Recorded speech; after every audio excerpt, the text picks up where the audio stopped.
Waiting for the red light here. Last time I was already live. There we go. There we go.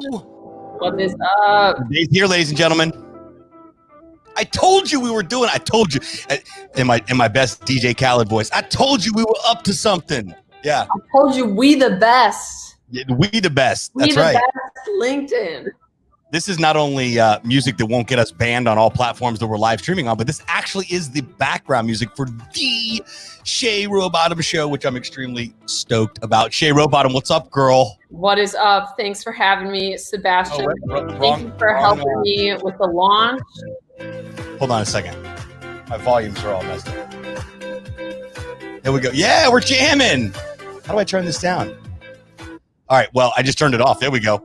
Yeah. I was turning the music down, and I was turning you down at the same time. What's up, Shay Rowbottom? What is up, my guy? Thank you so much. Thank you for helping with this launch, for helping to get my story out there. I know I had a little bit of doubt, so it's cool being on the other side, because normally I coach people on LinkedIn video, like, you just got to go for it, just release it, just jump off the cliff.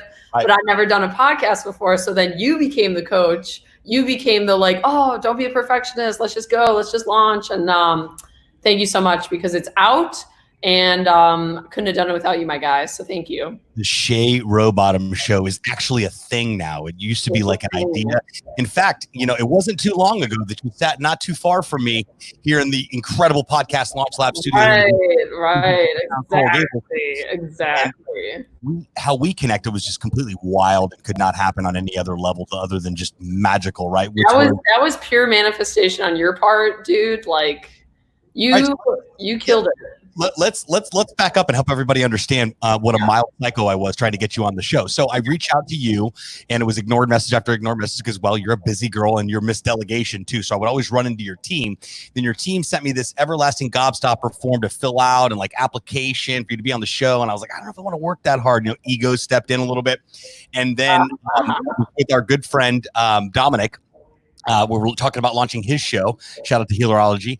And we also, he was telling me, I'm working with this LinkedIn influencer. And I'm like, I don't know if you could tell me or not, but is her name Shay? And he looked at me like, how did you know that? I'm like, no, let me back up. Yeah. I've been trying to get this girl on my show for a minute here. And then literally a day later, it was new appointment request from Shay. I'm his client.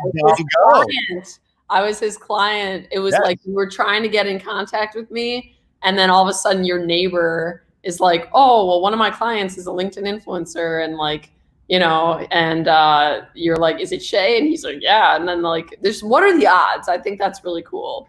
It really is. But, manifestation, I'm learning a lot more about that in my late year of 41, that, the more you think about and believe in something actually happening. I'm living that right now with the world of podcasting. Yeah. The more it starts to happen. And you and I have had just a unique opportunity to build not only a great business relationship, but also a great friendship too. I just consider you're part of the inner circle, and that very rarely happens within a 6-month time period. But it just goes to show that when we've got the same powerful people in our life that impact our life in both the same and different ways, it's really incredible. And shout out to Gina too.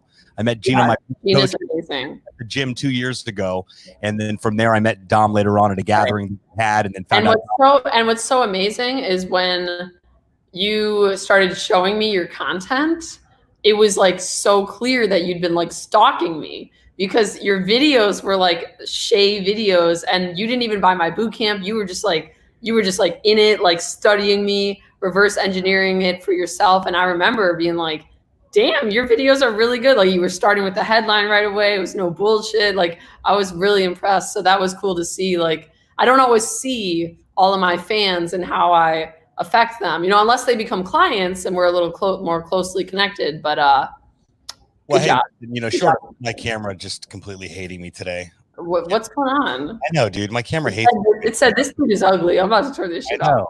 I don't know what the deal is. Here, let me switch. And no, thank you.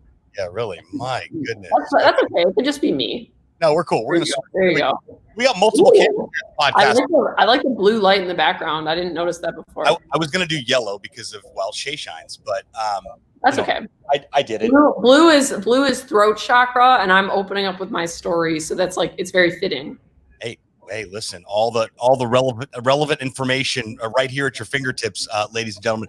So we talked you were on the show previously to me rebranding it as Beyond the Story. So I'm really excited for you to be back on the show. Welcome back to the show, by the way. Right. We're gonna have a way. You thought the last combo was raw. Now we're gonna really get into. We'll get into that. Well, we can't give it all away because then we need people to go listen to the podcast. So that's the way it's got to go down here. But you had quite the journey. Not only yourself, we talked a little bit about it at the last interview, which was, I was in a crazy time 3 years ago, and I just decided to let it all out and air out where I was at with my depression and life, etc. And people started to resonate with it. And after that happened, I was able to build a following on top of that. But that was only a small little sliver of the story.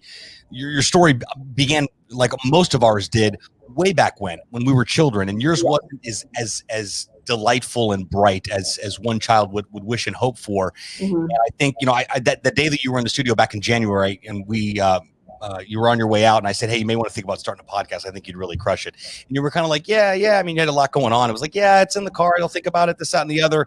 And then as you really started to think about, what does it look like now that I've been able to begin to heal some things from my past? What does it look like to start to talk about these things? And then you immediately called me with a level of enthusiasm and passion like I've never seen out of you.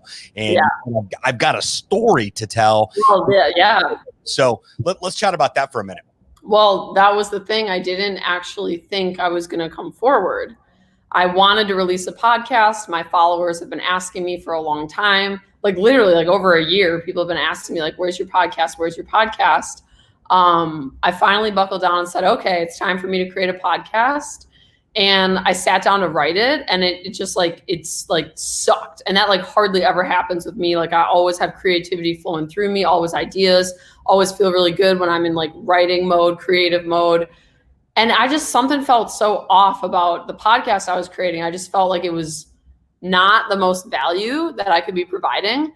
And I was like, well, what do you really want to talk about, Shay? And then it hit me like, well, I want to share my story. And then it gets scary, right? Because you're like, whoa. And you start to think about like all the things like that are really going on that you've not shared with your audience. And I really want to relive this. Yeah. Oh, yeah. And I totally relived it, writing it out. I cried a bunch. I got sick. It was like a spiritual experience creating the podcast, but also very healing for me. So yeah, it just hit me. I called Sebastian. I said, I'm going to use this podcast to tell my story. That's what it's going to be. And he was like, all right, let's do it. Let's go. And I was like, all right, let's go. And I know it took longer than you wanted. I was like, I was really taking my time with some of the episodes. It was emotional. I had to get a lot out. I had to process a lot, but it feels. Are we frozen? Did we freeze? Shay, you there? Technology. Shay, where'd you go? Oh no.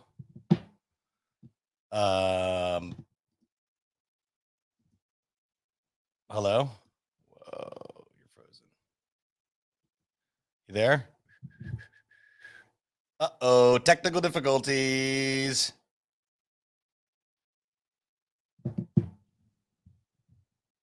All right, well, we're live with Shay Rowbottom here. We've had some technical difficulties, ladies and gentlemen. So let's see. Let me see if I can. Uh-oh. I lost her. Technology, I tell you.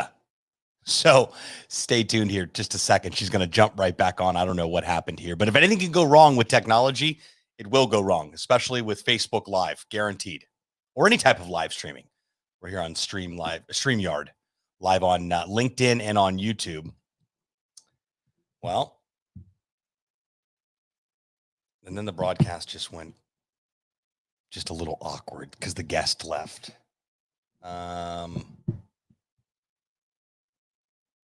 She's going to be coming right back here, I promise. I swear every time I go live, there is a challenge.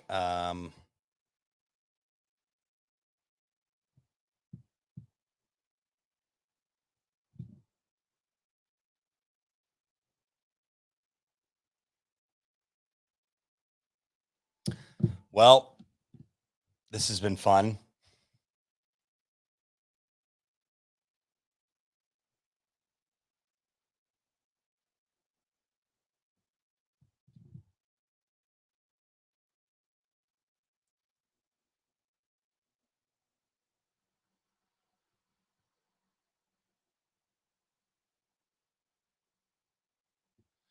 All right, we got some technical difficulties on Shay's side here, but don't fret. She's going to be rejoining us in just a second here. Hey, listen, when something can go wrong, it's definitely going to go wrong. That is tried and true here, but I do appreciate you guys taking time out here. Maybe you're watching the replay later on. There's some internet issues over on Shay's side here. I've gone live before, and the issues have been on my side here, but we're going to get her right back on here in just a second. I'm going to be telling some jokes here for a few minutes. So to fill some space, I'm totally kidding about the joke part. All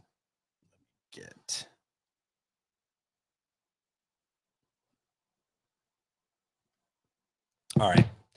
Well, there's no need to start this all over again because, well, the entire stream is set up on 3 platforms here. So we're just going to hang loose for just a minute here. I guess I'll fill in some time by saying that Shay's show, the Shay Rowbottom Show, is a podcast that we launched here at the Podcast Launch Lab. A show that I'm proud of all the shows that we launch. But Shay's been making some noise on LinkedIn for the past 3 years, and to be able to have the opportunity to have her trust us with being able to help her tell her story and make it come to life through a podcast has been nothing short of a privilege, to say the least. And we've been mutually beneficial for each other from the get here, with her first being open to being on the show, to us figuring out that, hey, maybe we do have some areas that we can work on together with business, which are you starting a podcast. So when she called me, and I thought, well, maybe she's going to talk about LinkedIn marketing, and she's going to talk about marketing. And that wasn't the case at all. And here's my camera just turning on and off here. There we go. That was not the case. She was here to tell her story. And as I went through the episodes and went through the content that she created, it did stop me in my tracks. I was more encouraged than anything based on what she was sharing. You know, anybody that's willing to be vulnerable and get on and share the not so pretty side of a childhood and really have to relive that process and also feel it at the same time, that's no easy task by any stretch of the imagination. And I could see it, but more importantly, I could feel it in her voice too. One of my favorite parts of creating the show was her intro and her outro, as she really kind of sets the tone for the intro and helps you better understand what the show is going to be all about, and then reminds you once again. Okay, here we go. She's back. So back? I don't know what happened there. I do. Oh, you want to say hi to John? Jonathan Palmer's in the house. He's here. Another guy crushing on LinkedIn. Make sure you follow Jonathan if you want to learn how to create videos, because Jay taught him how to create videos. If you wanna learn how to be Tarzan in the flesh, get after it. I know. I feel really fat every time I see John. I do. Look at Tarzan. Look at him go. Look at his. Yeah. Look at that. I am modern day Fabio. Yes, that's what I missed my calling. Women love to read my books. You know that's what Faith called him. Faith, the photographer, she called him Fabio. Exactly. That totally dates us too. Like, like Shay writes all my scripts. She does all my content. She just tells me what to read, and then I just read it. Hey, we putting these boys to work. He's a puppet. Here, wait, stand there. Let me do the puppet thing. That's very in sync of you. It is. He looks like he could have been the 6th member of NSYNC, straight up. A lot of them could have been. He would have crushed it. Absolutely. Well, I was just filling Johnny, good to see you, bro. I was just filling in some dead space here while you were getting situated on your end with our. Yeah, dude. I'm firing broadband. I don't know what's up. I know. My personal assistant is on it. This has happened twice now where my internet's just completely gone out. That's no good when we're, the content wise. No, right? I can't tolerate it. Broadband's going to get I thought maybe Jonathan flushed the toilet and the internet went out. I'm like, it is a new place, No, I don't know what's up, but all right, so I was actually filling some time talking about the fact that I thought maybe you were going to say, hey, I want to start a podcast. Your team reached out, booked a time to chat, and then you text me, and I thought, well, I guess we're going to talk about LinkedIn, and we're going to talk about marketing. And boy, was I wrong, because you came back and were just ridiculously enthusiastic and very we joke around a lot, right? So this was like straight face Shay, like, I need to tell my story type deal. And I was like, oh, she's not kidding. Like, there's actually a story. It's going to be about marketing or anything there. And the reason that this is important because it's all part of the show, but you're not the only one that's walked through these doors and said, hey, listen, this show is going to be something very substantial in my life that's going to help and improve other people's lives. And it's at that moment I started to realize, and I think I've told you this before, that, and I wrote this in my post yesterday when I talked about this live, I had no idea what I was getting into 4 years ago. I thought it was just helping people create content through another means of a platform like podcasting. I had no idea it was actually doing work that matters, right? So, you texted me the other night and said, we're about to change the world, brother. And I could not agree more with that, because I believe that stories tell and facts sell, and those two things go hand in hand with both life and with business. So you and I met back at the end of January, and then you called me, about a month and a half ago, and we're all gung-ho about the podcast. Let's get rocking and rolling. When did the shift happen? When did you start to go, you know what? Something's showing up that I need to address what I've been through, and then on both sides, so that I can help other people where it's at. Walk us through that real quick. Yeah. So I planned, and I have now, I plan to start a healing company where I want to, in addition to, just having the marketing business, start providing healing services, start coaching people, sharing more personal development content, spirituality, all of the things that you've really seen me already touch on my blog over the course of the past couple of years, just redirecting my brand so that I'm more positioned as an authority in the healing and personal development space, because I've done so much work on myself. And in tandem with that, I realized, I could be a lot more effective if I can also share what I've been through. Like, why am I even interested in healing in this way? How did I even get to this point in my life? So when I sat down to write the podcast was always going to be about healing. Like, I didn't plan for it to be about marketing anyways. I planned for it to be about personal development, bringing on really conscious leaders, thought leaders, talking about the issues and the dysfunction of society today, how we can improve it. Conspiracy theories. Yes, conspiracy theories are very, very healthy. I like to call that thinking for yourself is conspiracy theories. So I realized when I was sitting down that I wasn't being authentic. Like, I was sharing, I was like, oh, we're going to talk about healing. It's really important, and like, I have shared with my following about like, oh, my parents are narcissists and I grew up with narcissistic abuse, but not the details of what, and also not the darkness that I'd been to. It was more like, well, I've had depression and I've struggled with depression, but all of the other things that I was into, my following did not know about. And I just decided, you know what? Everyone has a dark past. Everyone has something they'd rather not share. I finally began to heal when I got real with myself about my past and started to remember what had happened to me during my childhood, and B, just started owning everything I'd been through and talking about it and being more open about it with not my following yet, but like just my friends and people around me. And so I sat down to write the podcast, and I just realized, you know what, it's time. It was like, I got the call. It was like God told me, like, you need to share this now. Like, now is the time to share this. I think it literally had to do with coronavirus and like all these shifts happening in the world, a lot of information coming forward about the pedophilia rings in like the government and Hollywood. I believe all that's real. And I believe that I have something to contribute to that conversation, to let people know how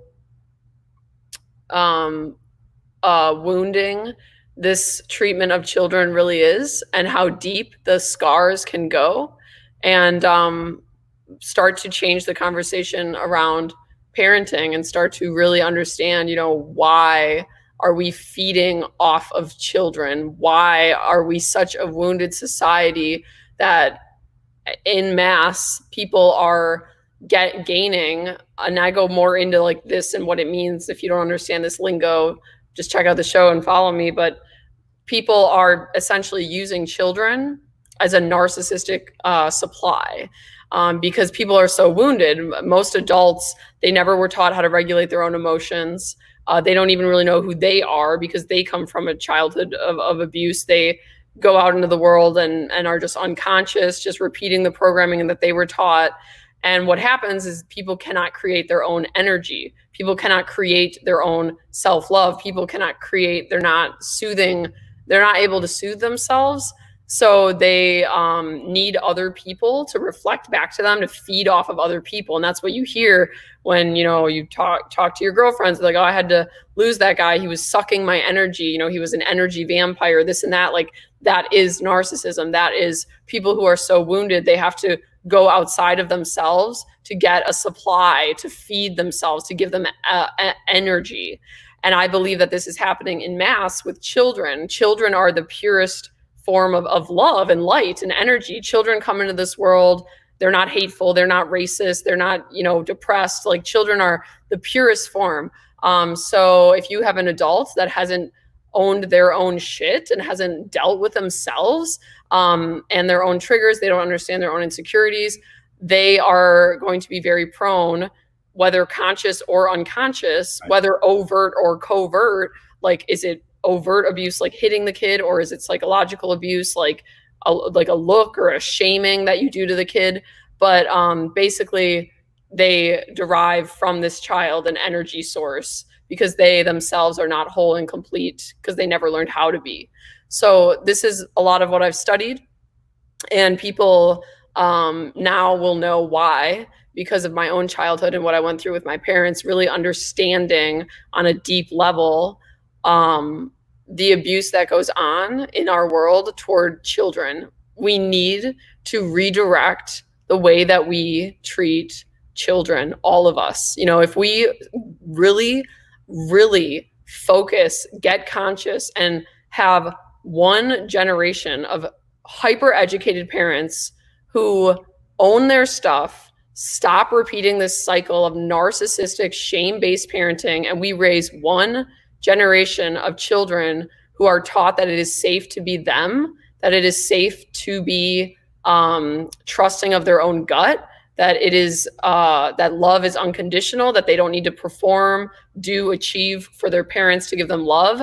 I mean, game over for the rest of the world. All we need to do is raise one generation of kids who receive that sort of parenting instead of this shame-based parenting, which has been so normalized in society. And I, like I said, it's not always overt. I'm not saying all parents hit their kids or molest their kids, but it's a mindset. It's a programming of, like, I want my kid to be a certain way for me, so they can supply my energy. It's not really about the kid and what's best for them. As soon as we flip that and start to teach parents how to be conscious about how they treat their children and what we're actually setting up the next generation for, all of this shit, all of this depression, anxiety, addiction, suicide, all of that goes away. It starts with teaching kids to love themselves, and we need to start being real about the abuse of children that's been going on for a really long time in this world. And I think it's really generational and it's gotten in, it's still crazy. And all the things that you've mentioned that still exist today are absolute just tragedy and things definitely need to be addressed and change. And it can happen. But I think when we look back on, like, I was raised in the 80s, and the generations before that didn't have a voice. That's just the way that it was. It was very rare that mommy and daddy had an open door policy. You could come in and we can talk about good, bad, or indifferent. When you got in trouble, we're going to address it there. Yeah. It was literally speak when spoken to. And if you have something to say, you're going to get knocked out. I mean, I grew up getting the shit beat out of me just because, I was a hyper kid, but I also was raised by a father that didn't have a voice either and was raised in a similar environment where do as I say, not as I do. And if you open your mouth about it, you're going to get it twice as bad. And, I'm glad all that took place. Yep. And I'm glad all of it happened, because I have a 19-year-old that is the absolute love of my life. And I spent 19 years, I didn't spend any amount of time, but it's been 19 years that I've been raising her, and she is an exceptional human being. And I contribute a lot of that to me not applying the same bullshit that I was victim to that was traumatic as a childhood. That's taken me 40 fucking years to work through, right? Yeah. And therapy and personal development and breath work and Dr. Canali.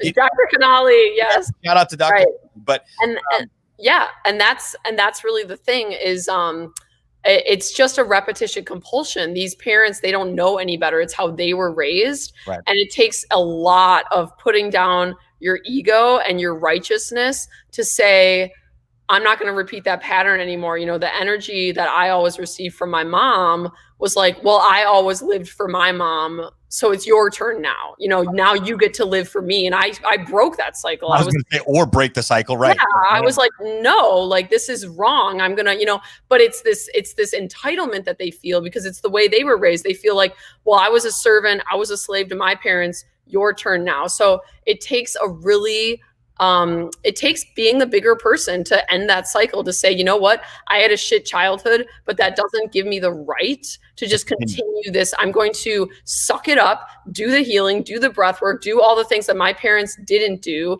so that I can create a better life for my child. It takes owning that. And I love what you said about the previous generations. I agree. I think it was a lot harder for them. I have a lot of compassion for my parents, for the generation they came from, because therapy was shameful. You know, therapy was taboo. Any like, oh, I have mental illness, like that was like a big no-no. It's to the point now in society where so many people are mentally ill, we can't hide it anymore. It's like, dude, it's all of us. You know, we need to wake up and get real that like we are all been contributing to this. And that's why I'm really proud to be part of like the generation that just owns it. You know, look at the meme culture. It's literally just millennials making fun of how broken they are. Like, we're very out in the open about our shortcomings. And so I found a lot of compassion for my parents because they didn't really grow up with the internet. They didn't really grow up in a time where people started to wake up to like, oh, I'm not alone. Like, I'm not shameful. This is normal. And Sure. I got to grow up in that environment where I was on the internet. I was connecting with other trauma survivors. I was doing research. I was finding breath work, plant medicines, body work, all these modalities that could help heal me. And I see that the older generation just didn't always have access to those things. Well, you nailed it. It was shameful. We don't do that. We don't do this. Like, you and I have had this conversation before. The first time you were on the show, but I grew up in a Southern Baptist household, which is terrible, right? And it's when I say terrible, it's, you know, it's the epitome of shame, and and hypocrisy and guilt. And guilt too. Right? That's why I'm a recovered Baptist, but I think that it enables us to, and I also don't think that this new generation, my daughter's generation specifically, is not buying into any of this bullshit from the past. We had a conversation the other day. I go, could you imagine if we spent 18 years with me beating the shit out of you? Could you imagine that? And she looked at me like, I know that happens, but no, right? No, I couldn't. Yeah. And we talked about it. We've talked about it. We try to have open conversations as frequently as possible, which contributes to exactly what we're talking about here. But, you know, I brought something up about my dad a couple of weeks ago, and she goes, you know, how long are you going to carry this? And I'm like, I'm not carrying anything. I'm just sharing with you, you know, what I've been through. But I thought at 19 years old, she's done a lot of work too for a 19-year-old. God bless her, you know, but, I think the conversation has changed drastically. I don't think the kids you're raising these days, you're going to lash out and beat the shit out of, you know, in just normal. It's just normalcy. Yeah. These days, I'll call the cops on you. You know what I mean? Right. There's been a huge shift in the way that we look at hitting kids. I think what's next, the next wave is like the more subtle abuse that's a little more hidden. Like, okay, hitting kids is wrong. This is ineffective. All the studies show it doesn't actually help with the self-esteem and the long-term well-being of the kid. But now people are waking up to narcissism, because narcissism is very hidden. It's very hidden. It's very, oh, your mom's so loving. You know, she just wants you to get into a good school. You know, that can be true, but it can also just be narcissism. It can also just be she's trying to live through you. She's trying to impress her friends. So she wants her daughter to get into a good college, even if she can see right in front of her face that her daughter's miserable doing this path in life. It's not about the daughter. It's about the mom feeding herself, you know. So this narcissistic parenting, this shame-based parenting, it's very subtle. You know, it can literally be like just a look that a parent gives their kid. Sure. It can be verbal, the way that the parent talks to their kid and manipulates them into being gaslighted and not trusting their gut, not trusting their intuition. So I feel like that's like the next, like, everyone knows that hitting is wrong now, right? Everyone's kind of like, okay, we're going to stop hitting. We're going to stop hitting the kids. I think what's coming next is, well, all of the awareness around how many kids are actually sexually abused, and how many repress it because you kind of have to as a child, depending on the situation of the molestation and what you endured. But now there's a lot of awareness around just covert abuse toward kids and the energy behind the parent, and what are you really having kids for? A lot of people have a kid for them. That's a whole nother episode. Yes. But yes, exactly. It really is. And I think of that. I think Steve Jobs had a quote that talked about, if you're living your life based on someone else's opinion or for someone else, that's dogma. So something that related to that. And it's true. I think it's both, and my boy Gary Vee has talked about this from the get about, I understand practicality.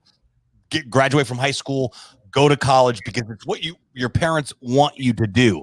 But sometimes, just sometimes, you're in high school and you got that fire idea and it's already on and popping before college. In fact, all the money that's saved for college could get contributed to that, and you could forever alter the path that you're currently on right now. So is practicality really, that relevant? And it's changing more and more as generations become more frictionless. And that's a huge part of it. Wounded individuals cannot see reality clearly.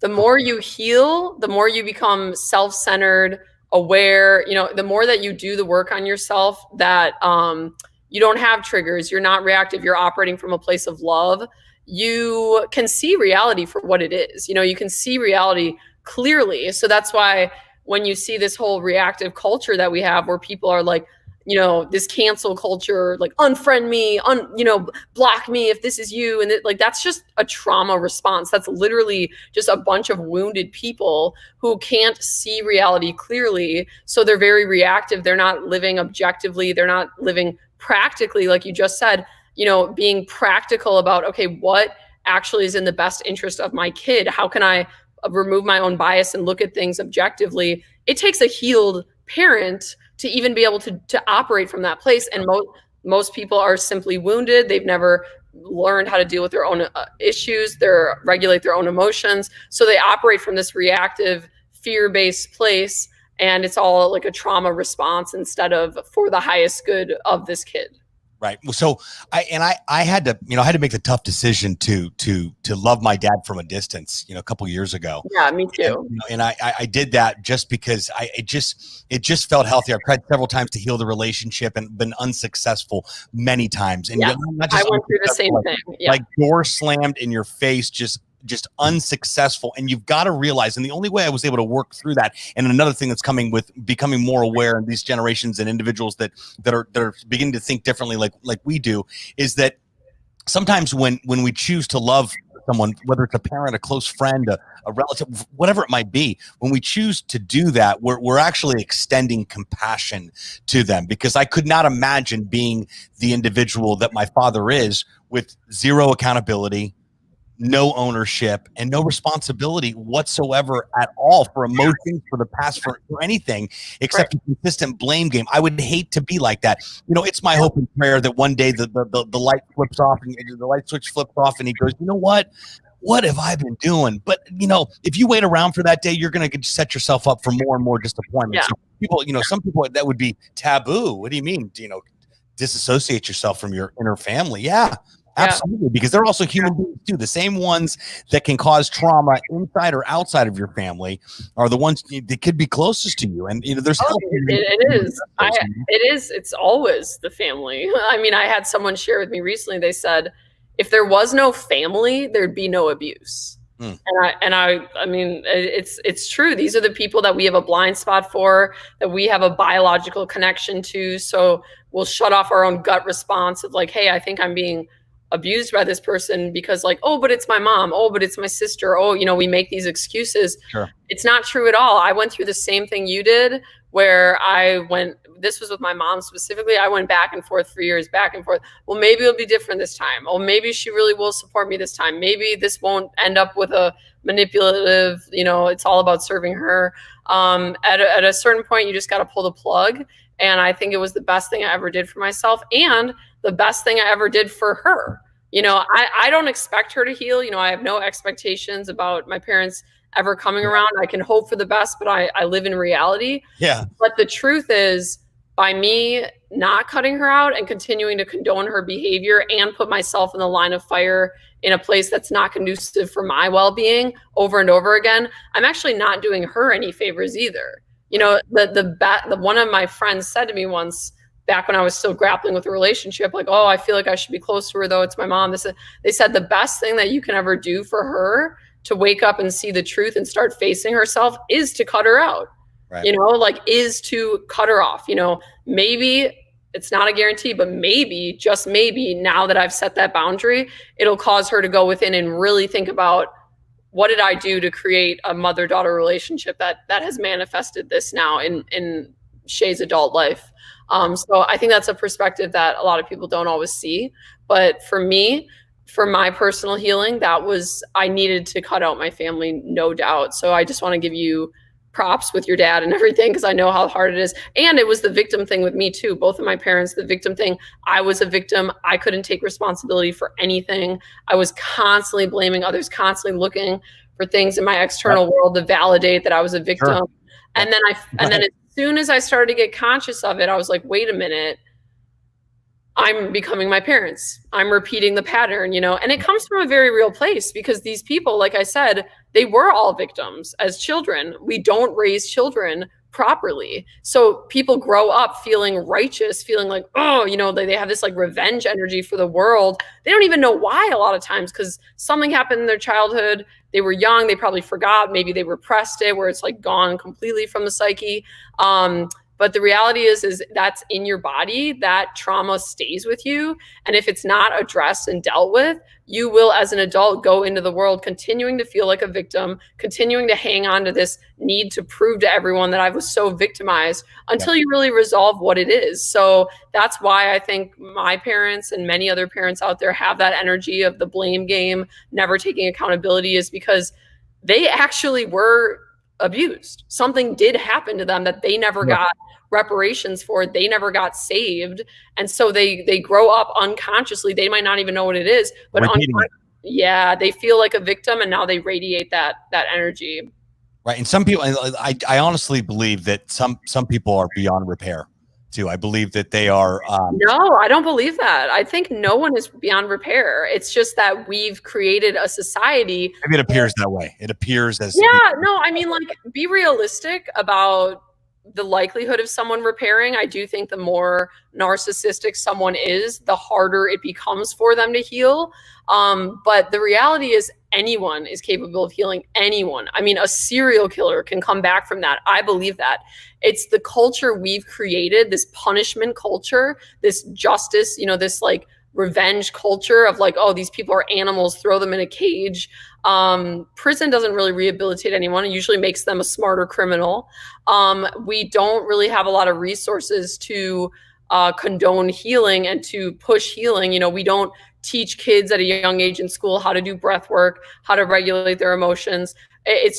It's not that healing isn't possible for these people. It's that we have not created a culture yet and a society yet, and that's shifting, to really support healing and to really present enough modalities and enough professionals to heal these people. It's almost like the ratio of people who are healers and who understand how to heal and who have done their own work to the ratio of people that need healing has been way out of whack. You know, it's just been way out of balance, but it's shifting. And I do believe we're entering a world where healing is becoming a lot more mainstream. People are starting to get more honest with themselves about their own darkness, their own insecurities. What am I contributing to this toxic relationship I'm in? Not just, oh, I'm a victim. Oh, I'm a victim. My ex was a narcissist. Look at me, poor me. How did I manifest this? What is toxic in me that drew this man to attract me in the first place? I do believe we're creating a culture where people feel safer taking accountability. People feel safer to be wrong, and people feel safer to be vulnerable and out in the open so that they can heal. Right. And another thing Gary said too is that the internet will expose us all. And that's exactly what's taking place with everything from the Jeffrey Epstein to the R. Kelly to the, especially. Oh my God. Don't even get me started on the R. Kelly. My sister gave me a heads up and said, you have a daughter. I would caution you against watching that. I'm like, yeah, I can't do any Jeffrey. Did you see it? Oh my God. It was, if anyone wants to learn about narcissism, watch Surviving R. Kelly. That is, Whew. Yeah. But Well, then it's like, this is what I say on my podcast is, and this is what Dominic taught me. You know, when you see a monster like R. Kelly and you're just so like, oh, that guy, like Satan, like he's the devil and all this. And I get it because he really did a number on these girls. Try, instead of always going to what's wrong with them, ask what happened to them. right. What happened to them? Why? Like Something led there. Exactly. Monsters are created, not born. You know, something Right. happened to them. Sure.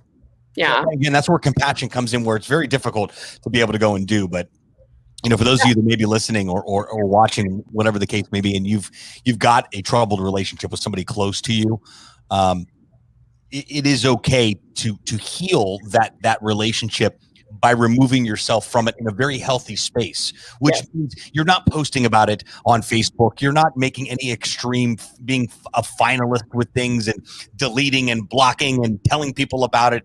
It's simply having a conversation with that individual in any form of communication and simply allowing them to better understand, whether they are or not, that you choose to love them from a distance. And it doesn't change the love that you have for them. You just choose to love them from a distance, because I found that my enraged feelings, my unsettledness, my passive aggressiveness, my whatever it might be about my past was so much more elevated before making the correct decisions. And it's been with friends, it's been with family members, and it's happened, a lot. But I'm also a firm believer that, there are generational curses, and it's our responsibility as new generations to break these curses, whether they are financial, whether they are emotional, whatever it may be. That was a big thing for me with my daughter, is that, this whole scarcity mindset that I was taught, and I was growing up. You always had to have a coupon, and you always wanted to cut a corner, and it's just cheap.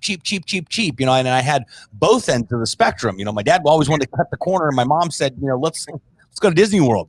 So to be able to find a balance with all that, but more importantly, the scarcity side of things. I'm proud to say that my daughter really has started, actually at 16, working summer jobs, really been able to understand abundance and finances, and understand that life costs money, and exactly. Life, and that's not everything, but it helps a lot, Right. And that's actually that makes me think about another point you bring up, which is that, like, even if you went through abuse with someone, whether it's an ex, whether it's family members, there can be a lot of good that came from that person too. So instead of, compartmentalizing and being like, well, they abused me, so they're all bad, I'm going to write them off completely.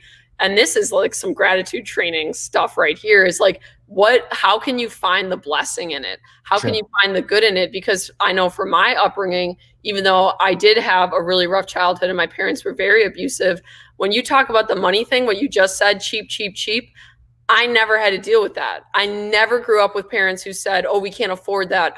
Oh, shut off the lights. I never saw them struggling with bills. They were abundant. They were entrepreneurs. They manifested money. They took us on vacation. And now as an adult, I see a lot of my adult friends struggle with money because they grew up with a mom who was always stressed about money, who was always this and that. So like, there's good things that came from my parents, which that is one that I've come to have a lot of gratitude for, is, wow, pretty much my whole life, I've always, I've manifested money, and now I've manifested this business. And I know that the more I spend, the more I get back. I don't have this coupon clipping mindset. And that totally comes from your upbringing and how you saw your parents treat money. So some narcissists out here, man, they know how to make money, Sebastian. That's all. They totally do. I was not raised in that environment at all. I had to figure it out on my own, and I knew that I wanted to live an abundant life because I met a guy when I was 14 years old that was a family friend at my sister's. I think it was her college graduation, and he had a turquoise Corvette, and I'll never forget it. And I joked around, I was like, "Hey, Danny, can I take it for a spin?" And he gave me the keys to it. And he was an attorney here in town in Miami, and he gave me the keys, and he said, well, a couple things. First of all, don't wreck it. And second of all, I'm letting you take this for a spin, illegally, because I want you to understand what's possible. Yeah. If you go to work and you work your ass off, you can have anything you want in this world. And that guy literally created an animal. And then I would go to work for millionaire after millionaire after millionaire until one day, amazing. Yeah. I realized I can be the boss now, you know, and the world of entrepreneurship, you know, happened. But that I had to pave my own way through that. And you brought up gratitude training. That was one of the last things I want to talk about because it was extremely impactful in my life. You know, I met a girl on Tinder and she swindled me into going, and I thought I had it all figured out, and I kicked and screamed all the way in the door. But I made it through the program, not all the way through, but for the first 2 parts, which I believe were I did too. I did the first 2 parts too. Yeah. That's up for another. That's another episode. It is. Yeah. And here's one thing that I recognized, and I'll never forget it, when that I got really frustrated with somebody that was in the class with me. And of course, you know, if you show any type of like emotion outside of what the direct conversation in, you're just a target for the next night. For the next microphone conversation. Like, hey, let's get a microphone. Let's talk about this for a second. And that's exactly what happened. She said, you know, where is this all coming from? And you've been through part 2. And where's, you know, let's go back to the beginning again. When did we originally feel pain? And as I started to address what took place with my dad when I was a kid and the abandonment issues that contributed to that, she broke it down in a completely different lens and said, you know, when you were born, I'll never forget it. She goes, when you were born, your dad held you in his hands. I'm like that, just by my butt. And he's like, he held you in his hands, and never in a million years did when you were born, did he look at you and said, my intention is to leave trauma in your life and abandonment. It was never his intention. He said, I love this little baby with everything that I have. Right. So when we look back at what happened, yes, it's unfortunate, but it does not define who you are as a human being and where you're going and what it can do to impact others. And the best way to move through that is compassion and understanding and owning. Let's go back to the beginning of the story, right? And compassion saves you from a lot of stuff because you look at it and you're like, well, at least I'm not like that. You know? Yep, exactly. And gratitude unpacks all that stuff. I love that. It's never the intention of, I'm going to destroy this kid. Never. I mean, very. Well, I was able to release the anger towards my dad when I realized that. I go, yeah, listen, it's not his fault. He's fucked up. It's just not. It's just unconscious. That's Correct. what it is. It's unconscious. It's people having no self-awareness. Correct. Yes, you nailed it. That's self-awareness. So rare. Critical thinking and self-awareness. So rare these days on here. It's painful to face yourself if you grew up a child who was constantly shamed for being yourself. Right. Yes, I was. And I absolutely. I really do believe it's most kids. I think it's unconscious, but I believe most parents do shame-based parenting where they raise this kid to slowly but surely feel so shameful about themselves that it's easier to grow up and live unconsciously, not really being self-aware because they feel so much shame if they ever have to look at their own shortcomings and insecurities. Well, that goes back to the taboo part, though. The taboo part, like, we don't talk about this right now. You know, you gotta own it. You gotta own your darkness. That's the only way through. Own your insecurities. Listen to my show. That's exactly what I break down. I finally started to own it. I went and did some crazy alternative healing modalities because I gave up on talk therapy and everything. And go listen to the show, guys. Go 100%. We're going to wrap up here and let everybody know where they can find that. But one last thing, my good friend who's become a dear friend now was actually my instructor for Gratitude Part 1, Christopher DeSantis, an absolute. Oh yeah, he was my Part 1. Shut the front way. I door. love him. Are you following his TikTok? 100%. A Course in Miracles. Yeah, no, we've got Yes, I love him. This is coming full circle here. Shout out to our show sponsor here on Beyond the Story. Is it showing up there? Well, you'll hear about it. What is it? Here, it's Glory Blends CBD that him and his lovely wife Lori created, and they've got amazing CBD. But back to what he was saying in the training. Is that we live in this world where before it was taboo to share things and to talk about things. Now we live in a society where that still takes place, and it's become okay for me to sell you my bullshit, and then you sell me your bullshit, and we'll call it a deal. And that's just not a world that I want to live in. And everybody that was in the room is there. We're there for a reason to be able to change that conversation. He also followed up with saying, how you do one thing is how you do everything. And I could not agree with that more. And even though I was fascinated with Chris's suits during the whole training, but I was even more fascinated by the training that he ended up doing. Our good friend Gina's been, Dominic's been, my daughter Kayla's been. In fact, Gina's instructor was Chris's brother Mike. So the world is getting tinier and tinier on here, but phenomenal programs. It doesn't matter what you do. You go to Tony Robbins and Walk on Fire. You go to the Landmark Forum. You go to Landmark, Tony Robbins. I believe Gratitude's changed now because the owner sold it. So it's like it's a completely different program. I don't want to diss it now. Right. My point is, it doesn't have to be gratitude training. I don't know what anybody's tuning in for. It needs to be a rigorously honest and open forum for you to be able to address your past and be able to figure out a way to heal it. Gratitude gives you a very great solution to do that in about 8 days. You can really get in there, figure out what's going on, and then dive right in. But there's other programs out there like Landmark. Right. You just need to find a program that's going to find you accountable. And this isn't a call to action for everybody to go join a program, but if you're looking to figure out how to get things to operate differently than they have been, like, again, we have very similar childhoods, and it's just different trauma and different challenges that we went through.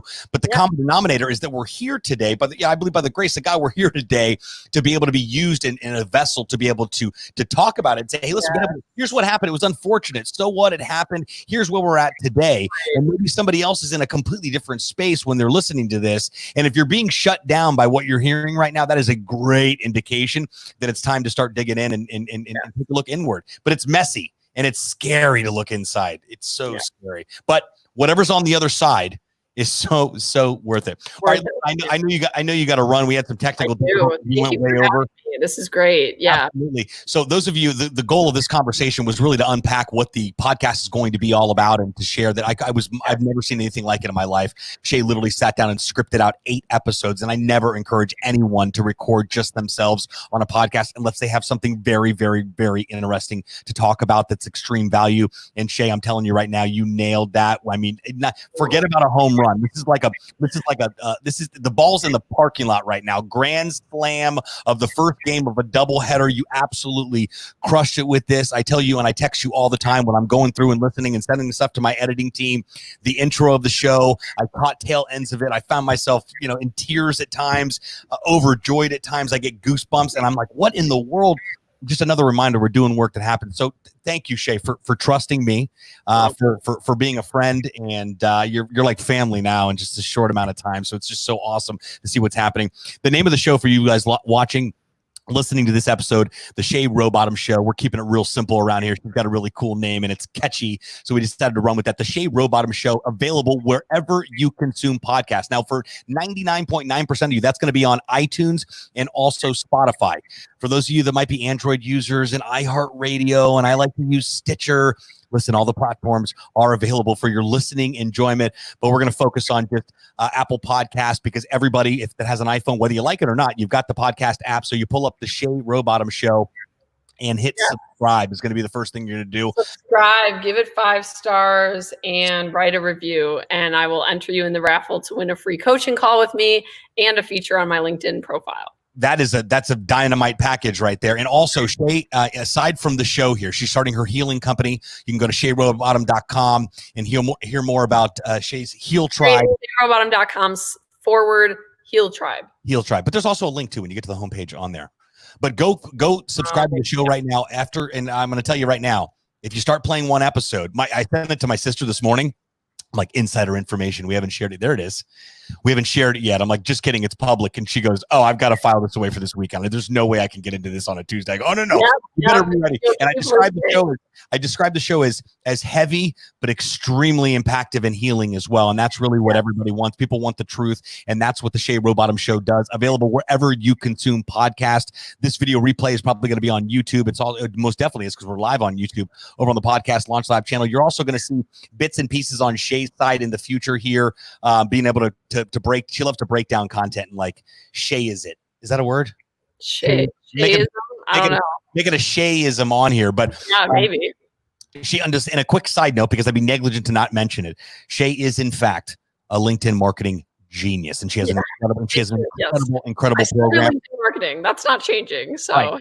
yeah. She's still a marketer. She's just a rigorous, honest marketer. So if you're interested in joining her LinkedIn Bootcamp, which is a 90-day program that will turn you into a rock star like her, please hit me up. I'll personally make an introduction. Don't try to reach out to her. She's way too busy and you're going to feel ignored and you're going to get your feelings hurt. Reach out to me personally and I will via message or DM, slide into the DMs, and I'll make a personal introduction to Shay and her team so you can learn more about her LinkedIn Bootcamp. But more importantly, make sure you subscribe to the show. She launched with 8 episodes like any rock star absolutely would. I couldn't be more proud of you, Shay, of the growth that you've made, how far you've come. And I feel like you're just getting started. I really, really feel like you're just I am. This is just the start. That's what I said in my video. This is actually just the start of my personal brand. And thank you, Sebastian, for your help with the push. Oh, one last question regarding that. Yeah. Why did you choose the Podcast Launch Lab and myself to launch your podcast? Because I knew that you would not let anything go. I met you. I liked your energy. I liked how you were like, go, go, go. I knew that you were going to call me out on my bullshit because of the training you've been through. And you did. It was like, you helped me with the intro. You helped me with my putting my ego aside at times when I was getting in my feelings about it.